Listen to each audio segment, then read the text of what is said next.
Du hörst Herzenssache, Projektgeflüster mit Madamfo Ghana. Der Podcast, der dich nach Ghana mitnimmt.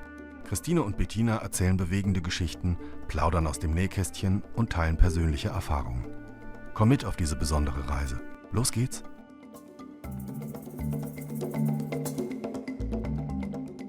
Hallo ihr Lieben, heute melde ich mich mit einem ganz speziellen Gast. Das ist unser Projektleiter Victor, mit dem ich mich heute hier zum Podcast verabredet habe. Der Mann ist so beschäftigt, weil er so viele Projekte gleichzeitig durchführt, dass es echt schwierig ist, ihn zu kriegen. Aber nach, ich glaube, ungefähr 3 Wochen Termin vergleichen und Kalender vergleichen hat's geklappt. Deswegen heute unser Podcast auf Englisch, damit er alles versteht und wir uns einfach unterhalten können. Auf unserem YouTube-Kanal und auf Apple Podcasts gibt es das Video auch, den Videopodcast, und da habt ihr dann deutschen und englischen Untertitel, den ihr auswählen könnt. Welcome, Director V, to the Madamfo Ghana podcast. Meanwhile, you are Madamfo Ghana. So I just told the audience that we are going to have this podcast in English today, because, of course, you speak English. Yeah. And today, I would like to really hear a lot from you. Yeah. So whatever you have, share it with us. And we are so happy. Me and the audience, we are so happy to have you with us. Yeah. Hello. So I'm happy to be here. I'm happy also to meet you this morning. Yeah. So I'm happy to be here. That's good. That is so good. Yeah. So I just want to let the audience know, in case you want to know more about Director Victor, he is our country director, and in our first, I think, 2 or 3 podcast episodes, you will hear more about me and him and how we met and where we met. I'm sure maybe in future we have to do 1 episode full about you and your person, but for today, I would like us to dive in, because we are having now 2025, just the beginning of the year. Yeah. And I was thinking it would be really nice for the audience to know what has happened last year. Yeah.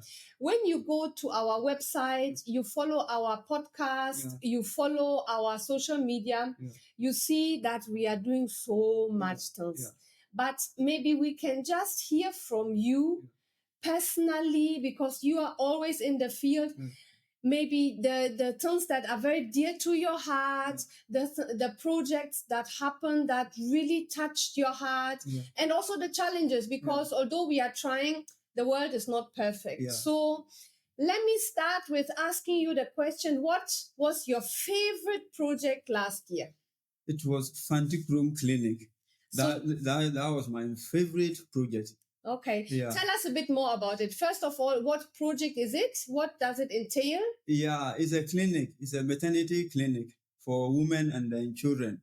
All right. So when they brought the application to my table, and I call you that day that there's application that from Fanticroom. So if we can help them. And then within 2-3 months, you send me a message, email, that we can support them. So my first time of going there, when I reached there's a junction close to from the main road to the community. When I saw the road, I was like, is there a community there, or maybe it's a farming, somebody's farm road? I didn't believe it because of the road network. Yeah. So I asked, and they said, oh, that's Fanticroom Road. So the community is just there. It's not all that far from the roadside. So I started going, and then I saw the road was really, really, really bad indeed. So when I read let me quickly chip in. Yeah. When you say the road is really bad, we are talking to an audience from Germany and all over the world now. People listen to our podcast, but not everybody has experienced our roads. So when you say the road was really bad, what does it mean? Describe it for us, so that if I close my eyes, I hear you describing it. What does it mean? The road is very bad. It means there are potholes. When it rains, it's difficult to go there because of the nature of the holes that are there. So you are driving quite a big car, a 4x4, because 4x4. Otherwise you cannot go there. You can so the potholes have what size? The entire tire? Like the whole tire can enter? Yeah, the whole tire can enter. the whole tire, small car cannot go. And the water that is in, if you are using small car, you can go. There's no way that you will go. All right. So you can only do such projects during dry season. Because if it rains, the road becomes muddy as well. Muddy. You can go. All right. Yeah. So you went there when? What time of the year was it? It was June, July. Okay, so it was raining. Yeah, it was raining. That time it was a raining season. Yeah. So when I reached there and I saw the first clinic that they were using, you can't call it clinic. It's 2 rooms and it's more or less like a structure. And because of galamsey, the house owner also, the landlord also rent the other room to galamsey people. Okay, just for our audience, maybe we talk about this word galamsey later. Yeah. Let me just quickly explain. Okay. Galamsey is illegal surface mining. Yeah. It's a mining activity that mines on the surface. Yeah. So just for people to know. So we are talking about illegal mining activities. Yes. Mm-hmm. Yes. So looking at the facility they were having before, when I saw it, I was, so how can you use this one as a clinic? So immediately I called the health director. The project is in Western region. Mm-hmm. So I called the health director and he also ran there. That really tells me that they really need the project and they are very serious. So the health director is your counterpart, like on the government side? Yeah, on the government side. Yeah. So he also came and then we look at the O1. He was telling me how they are suffering. They are even trying to close it. And the community is also a farming community. Mm-hmm. So they don't have any other chance. And from that clinic to the Axim is also far. That is the next town? Yeah, that's the next town that they can go to clinic. So when I asked the director, so if someone is pregnant and want to give birth in the night, so what will happen? And he told me that is how they are dying. Sometimes they die on the road. Because there's no access. There's no road. There's no road. And the facility is also not feasible to even treat an emergency, right? Yes. Okay. So he told me all these stories and I said, I also spoke to my director. That's you. That's me. Yeah, that's the 2 of us. You have to come a bit closer. You are getting out of the picture. Yeah, I also spoke with you and you agree and then send me that to go and come and check so that we know the way forward. So I came back and then later on I went there and then we started the project. So when we started the people were very positive and they were helpful. So looking at the first facility that they have and then what the changes that we have bring in now is really perfect and really we have changed lives. What I also must admit, I know you very well, and we are working together for almost 25 years. So let me say, almost our adult life, we know each other. Yeah. And when I look into your face now, I really see the joy you are having. And I just want to let you know that this for me is like what separates you, in quote, separating from other people, because after so many years, after so many challenges, I still see so much joy in you for every single project. Anything you are doing, you always do it with so much passion and for your people, because the Ghanaians are your people. It's your continent. So that is something I just want to let you know. I'm just observing. I can really see the joy. So during the implementation of the project, how did it go? Maybe you explain a bit to us. So we agreed we are doing it. We have heard from you the environment. So you started. How did you start and how long did it take you? Maybe a little bit more about how you finally built the structure. So we started in the dry season. How I was saying, like the road network was very bad. So we started in dry season and it also take 6 months. We take 6 months to build it. So when we started by gathering all the materials there. And then with the community also support with the communal labor because they really needed without that clinic.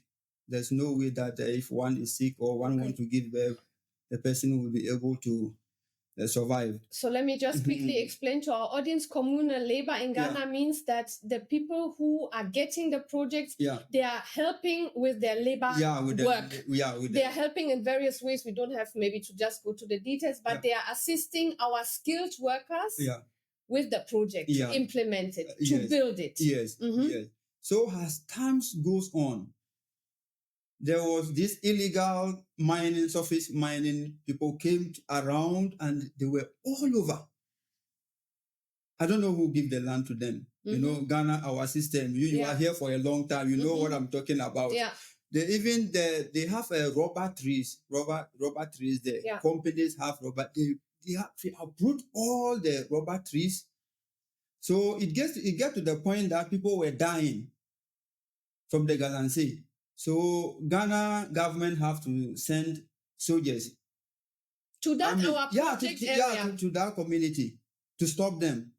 So they came, and then Ghana, I don't know what about the other countries, but Ghana, if they go, any person that they will see around between 15 to 25 years, they will arrest him.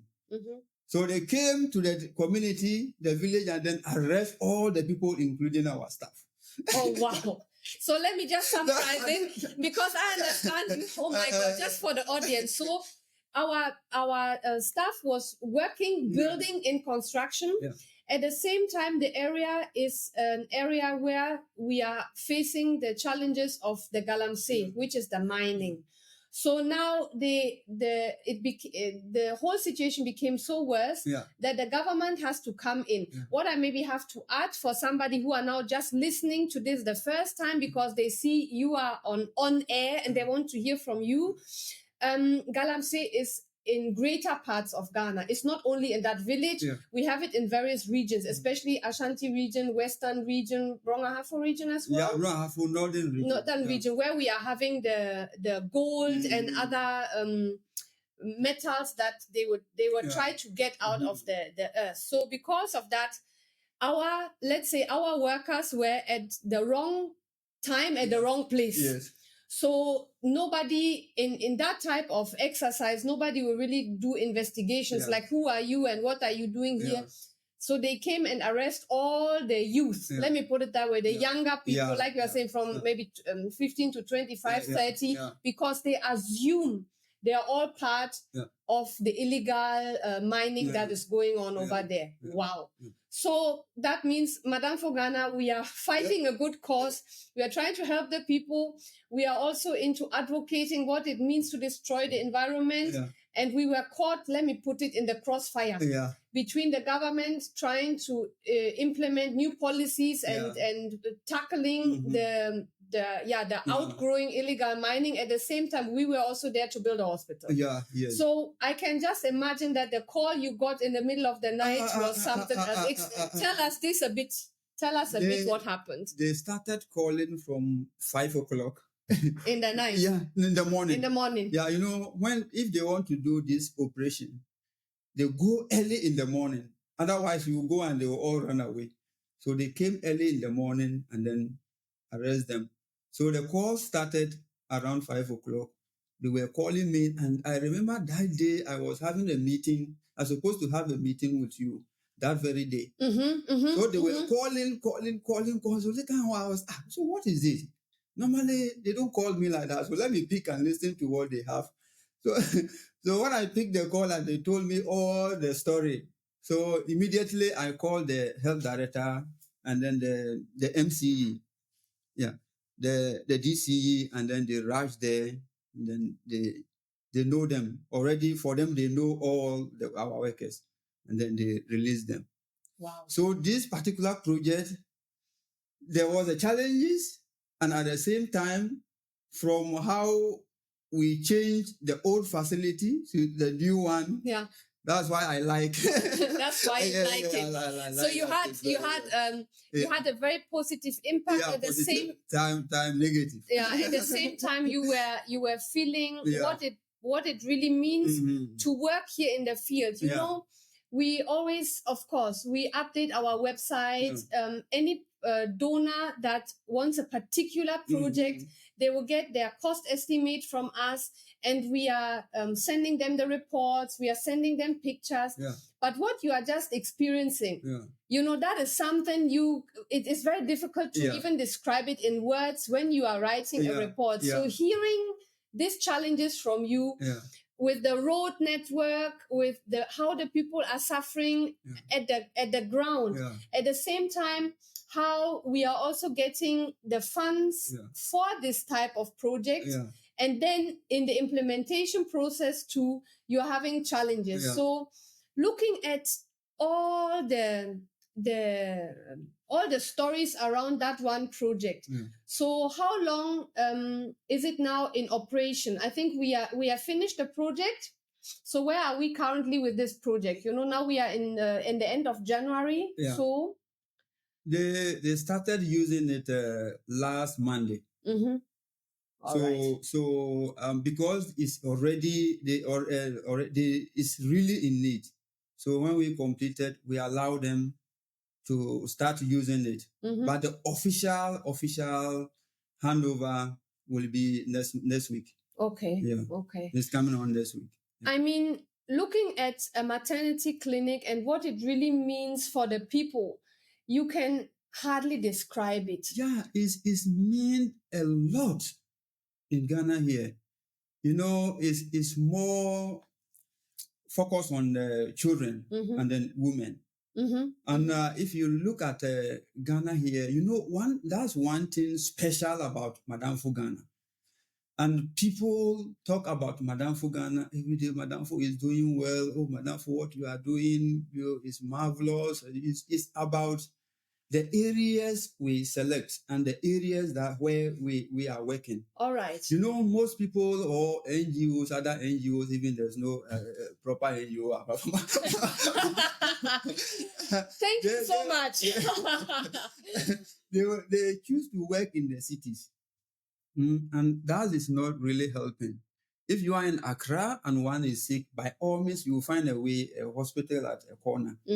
But if you go to the villages, people really suffered before even they get to hospital. And not only hospital alone, because we are talking about hospital. Yeah. Water, even schools, there's a lot there. And people are there and nobody really care about these people.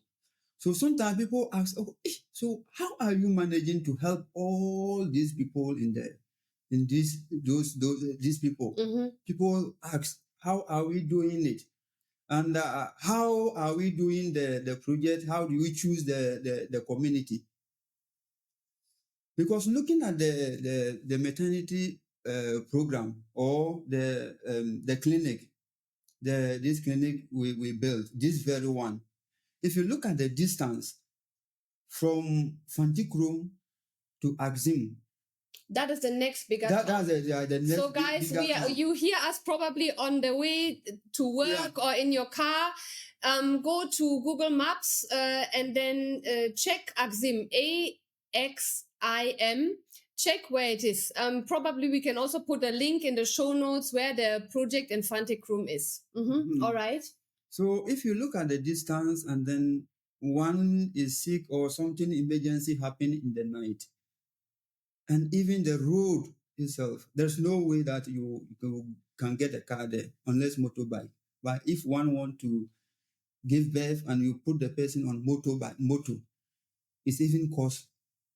Yeah, it can cause the loss of life. A lot of life. So these small, these maternity clinics we are building for children and women is really very important. It's very, very, very important. Looking at the Ghana health system, what is the role of these small clinics? I know you are not a nurse, but you are building them and you are literally have become a doctor by yourself with all the projects you are doing. So looking at these small clinics, and then we have we call them CHIPS compound, which is like communal health facilities, and then even up to health centers. So looking at this let me call them like first aid, emergency, for the German audience or the European audience now. It's like for us in Europe, we call it like an emergency first entry point where you can go with your emergency, like an emergency room. Yeah. But looking at the specific, how do you say that? It's not customers, the specific people visiting, like the women and their children, the pregnant women. Yeah. In Ghana, what role does these facilities play? So from your perspective, being a Ghanaian, having family here, what does it mean? These facilities we are building is not only about first aid. They do everything inside. You know, that's one thing about Madamfo also people talk about.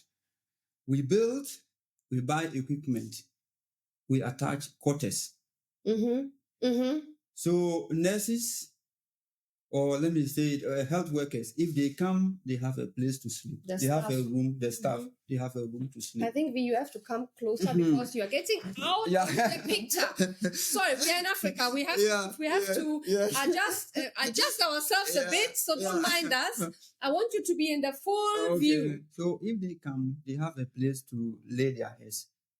So what they are doing there, they do everything. It's not only about first aid, unless severe operation. That like we are talking really abdominal operation. Before they will transfer, the case will be transferred to a hospital.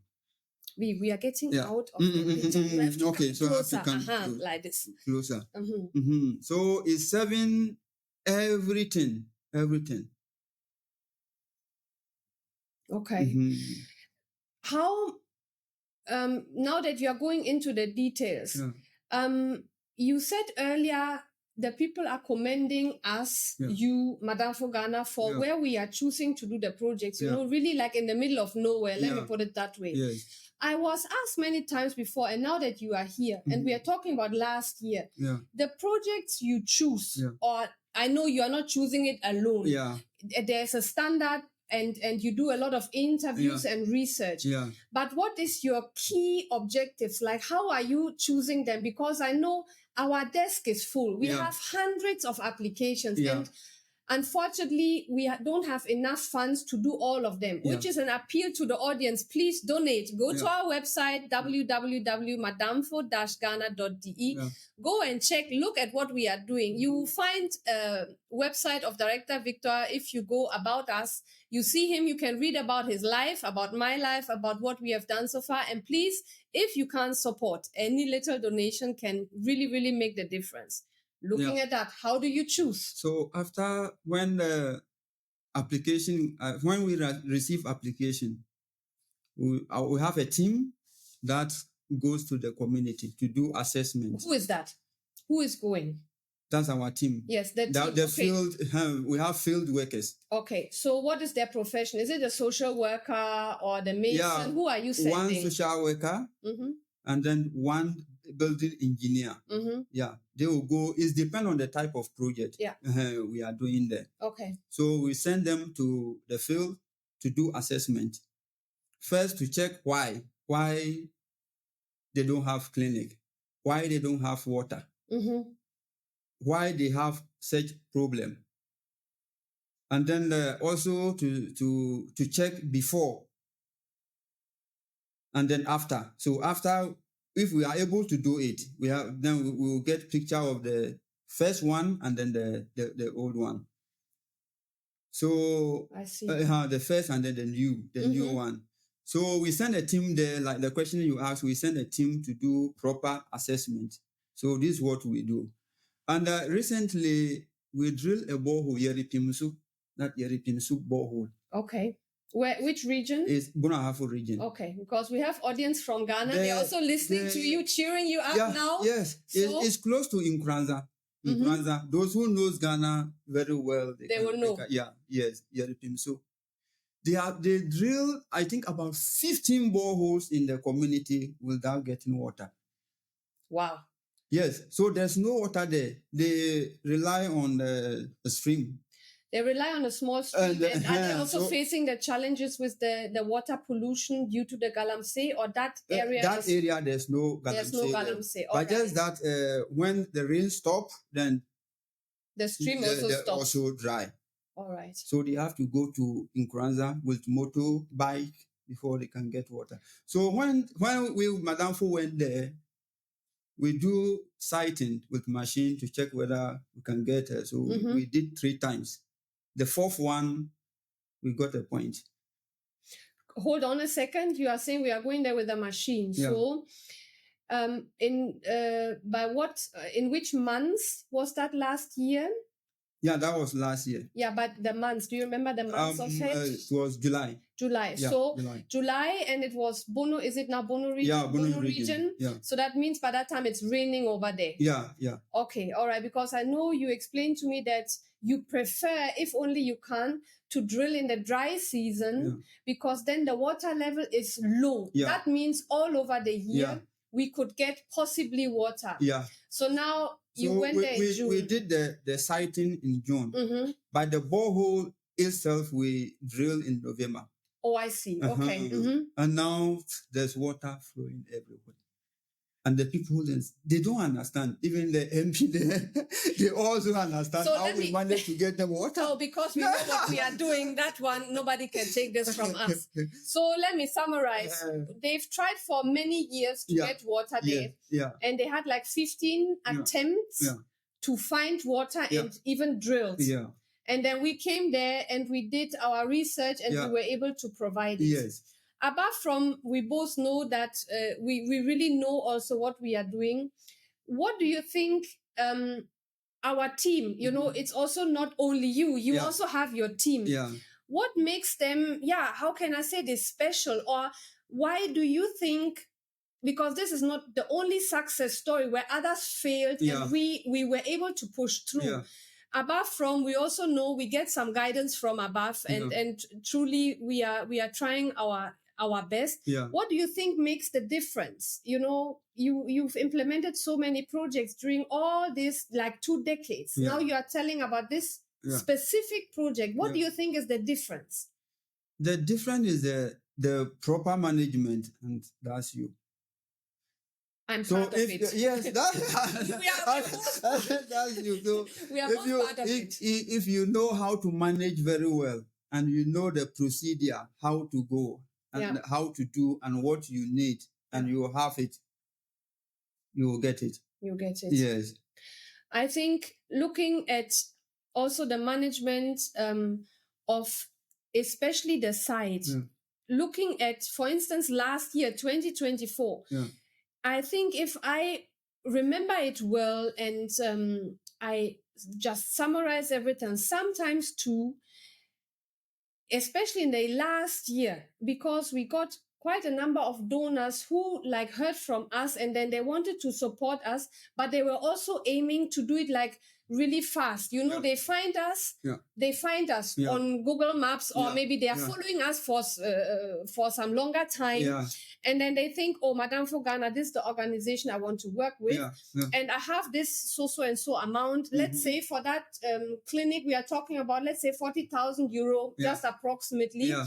And they really want the results to be really fast. Yeah. Sometimes you're also calling me and you're saying that is also posing a challenge. Yeah. Nevertheless, we always succeed. Yeah. But maybe you have explained so much on the siting and how you choose the community. I think that site you haven't really finished. You are saying you are sending the teams, and then you diverted and you told us with joy so much about that water project. But let's get back a bit, a step back. Mm-hmm.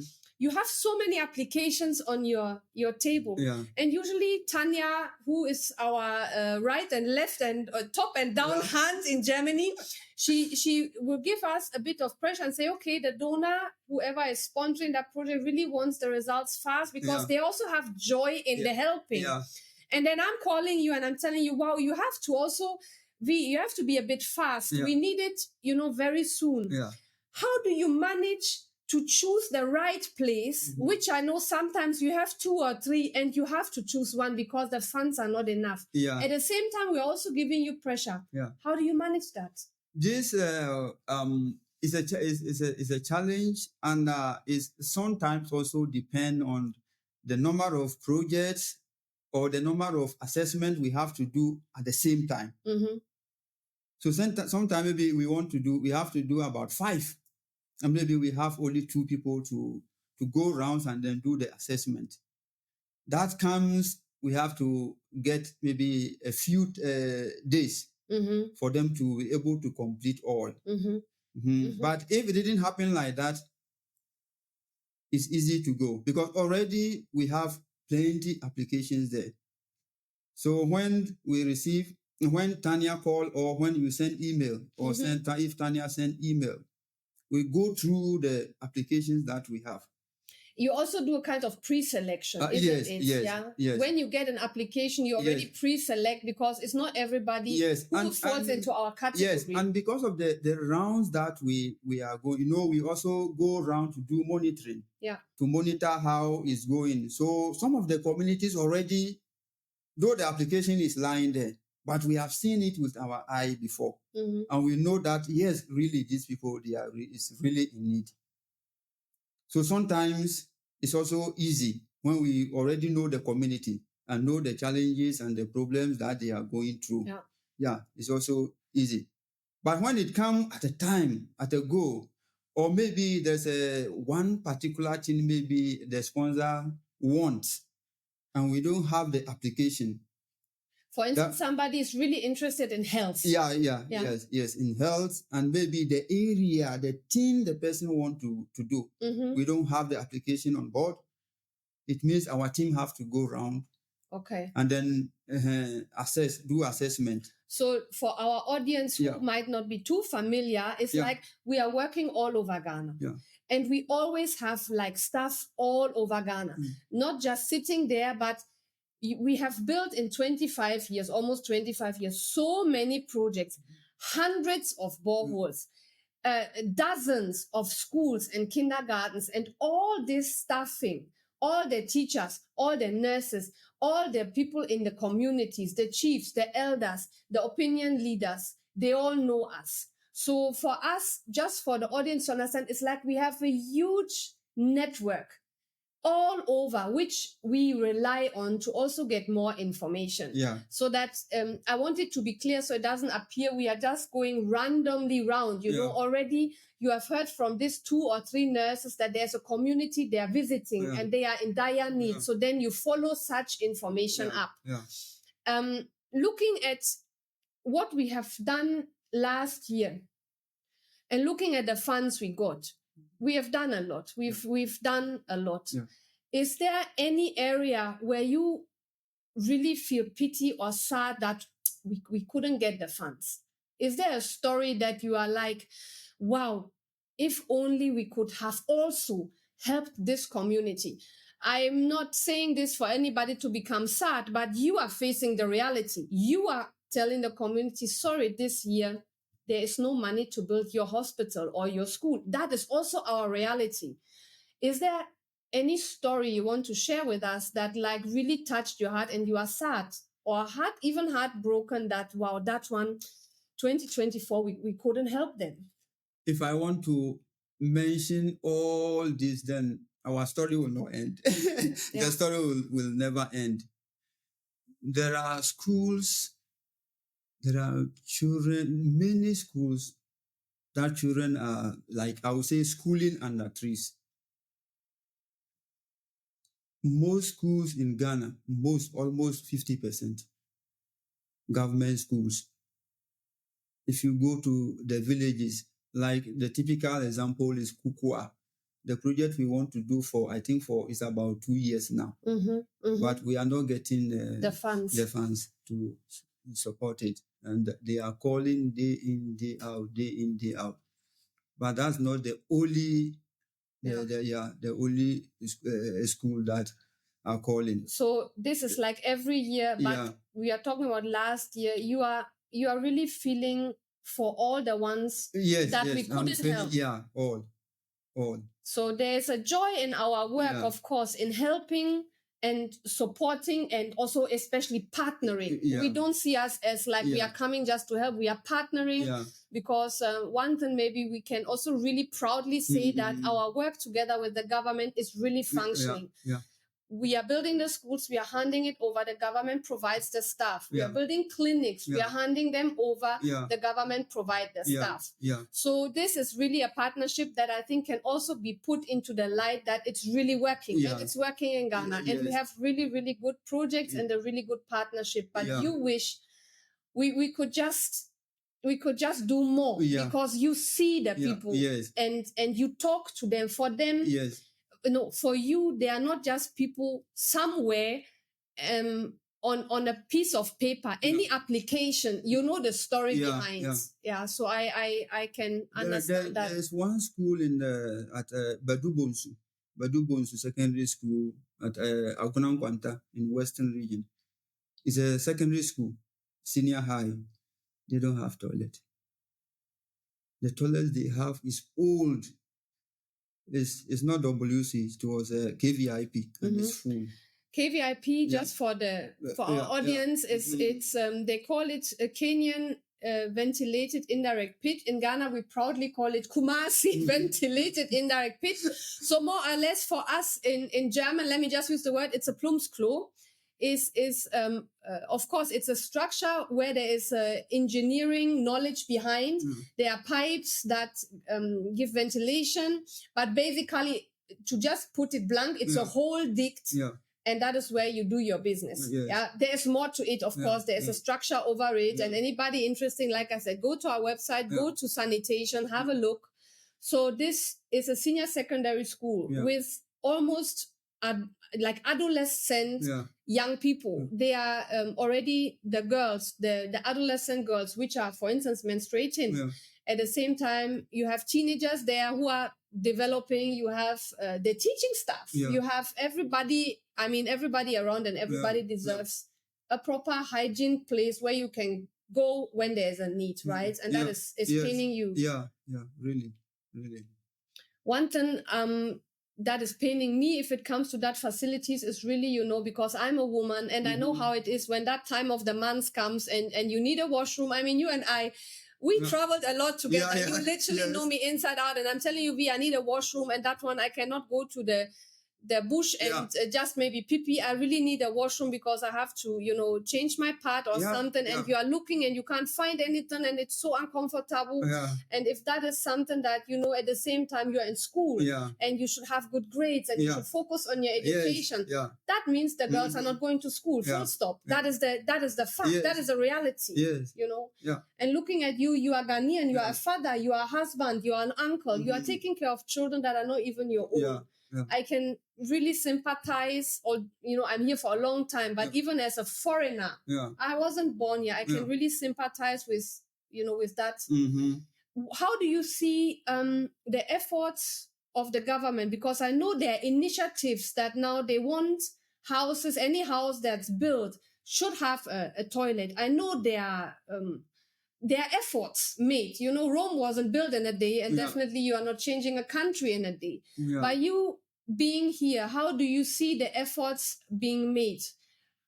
Oh, the government is trying. On the other side, what you said is that's the private lifestyle side, like individual houses. Some individual houses, most of them they have, especially those that they are putting up now. They are recently. But if you go to the old town, every community have where it started. Those areas, they don't have toilet. They use public toilet. And the old ones were the KVIP we are talking about. So now most of those communities, but for me, I don't care more about them, but I'm thinking more about the children. The schools and then the hospitals, because we have hospitals also who don't have a washing room. Washrooms, yes. Do you remember that time when I was pregnant with Klaus and we had to go to a public a hospital in Kumasi, Yes. and I needed to give them urine. Yeah. And you and I, we were searching for a washroom, and you were telling me I cannot go there because it's not clean and it's not possible. And we were also trying to find a place where we could do that. So it's also part of our life because we live here and we travel here, and it's sometimes really a challenge. But the children are the ones that are really suffering. Yes. One thing people don't know about, I always advise my people that if you are going to rent a room, first check the bathroom and then the toilet. Yeah. You can sleep outside. If it didn't rain, you are free to go. But you can't off your clothes naked going to toilet outside. That one is not possible. So if you have washroom, then you are good to go. Don't mind more about the bedroom. Sometimes it's not all that important. But where you bath and where you go to toilet is very important. It's very important. Yes. Yeah, of course. That one I hear you. One side I also want to bring in the last year, our children in home, the children's shelter. Yeah. That is a project where everybody can also please go to our website, go to madamfo-ghana.de, go there and check our project for the children in the children's shelter in Ho.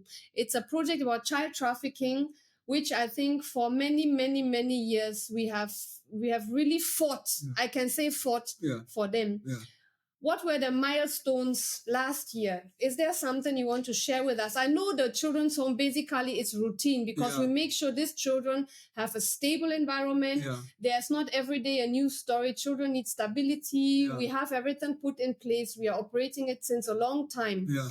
But looking at the child trafficking and what is going on, what are your observations like for last year in this huge category? Yeah.